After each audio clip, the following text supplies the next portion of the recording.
When I first heard the story of Matt Shepard, for me it was really a moment that pierced my heart, as it did so many hearts around the world. At that time, my response was so strong. I felt I wanted to respond in some way. It took me a long, long time before I did. I used to think, I'll just write a song for Matthew Shepard, and this will be a way I'll pay homage and respect.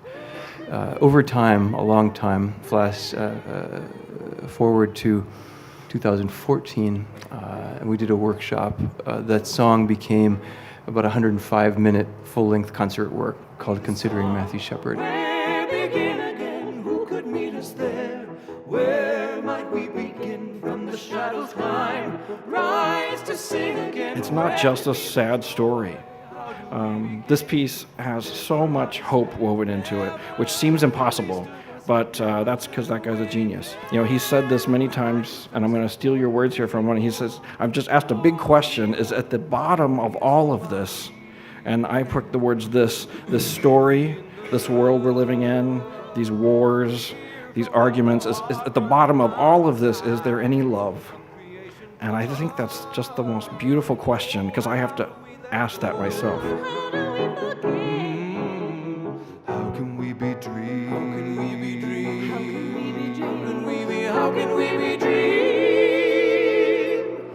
Out of heaven. Right away, I knew that this piece that I was writing and beginning to work on at that point, which was started to feel like a kind of a classically based work, a passion setting for Matthew Shepard.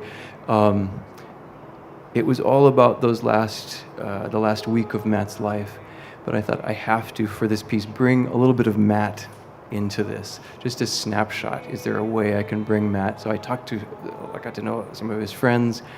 I talked to family members, saw lots of pictures, tried to bring Matt into the story before we entered the more difficult part of his last days. Kind of this tent needs to be as big as it possibly can be. That's why there's so many musical styles in this piece. It was just to kind of force all these different musics to come together, also just as a symbol to say this tent needs to be broad, large, include everyone. And so that's what all of us is about, remembering your light.